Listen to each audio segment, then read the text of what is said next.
অভিবাসী তাড়াতে জরুরি অবস্থা জারি করবেন ট্রাম্প, মাঠে নামাবেন সেনাবাহিনী।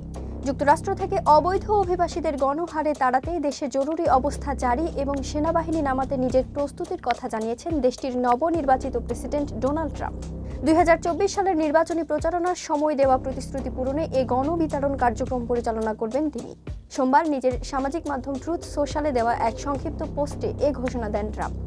রক্ষণশীল গ্রুপ জুডিশিয়াল ওয়াচের সভাপতি টম ফিটনের লেখা এক জবাবে এই পোস্টটি করেন তিনি। গত 8 নভেম্বর টম ফিটন লিখেন, যুক্তরাষ্ট্রের হবু ট্রাম্প প্রশাসনের পক্ষ থেকে বলা হয়েছে তারা গণহারে অভিবাসী বিতরণ প্রচেষ্টায় জাতীয় জরুরি অবস্থা ঘোষণা এবং সামরিক সম্পদ ব্যবহার করতে প্রস্তুত। এ পোস্টের জবাবে ট্রাম্প লিখেন, সত্যি যুক্তরাষ্ট্রে বসবাসরত অবৈধ অভিবাসীদের গণহারে দেশ ছাড়া করতে ট্রাম্পের তরফ থেকে দেওয়া সতর্কবার্তার মধ্যে সোমবারের এই বিবৃতিটি এখন পর্যন্ত সবচেয়ে কঠোর। এর মাধ্যমে নির্বাচনী প্রতিশ্রুতি অনুযায়ী যুক্তরাষ্ট্রের ইতিহাসের সবচেয়ে বড় নির্বাচন অভিযান চালানোর পরিকল্পনার কথা জানালেন নবনির্বাচিত এই প্রেসিডেন্ট।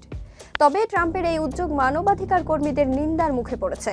একই সঙ্গে এই বাস্তবায়ন যোগ্যতা ও প্রেসিডেন্ট হিসেবে ট্রাম্পের ক্ষমতার সীমা নিয়ে প্রশ্ন উঠছে। তবে যেভাবেই সামনে অগ্রসর হন না কেন, রিপাবলিকান নবনির্বাচিত প্রেসিডেন্ট নিশ্চিতভাবেই অনেক আইনি চ্যালেঞ্জের মুখোমুখি হবেন।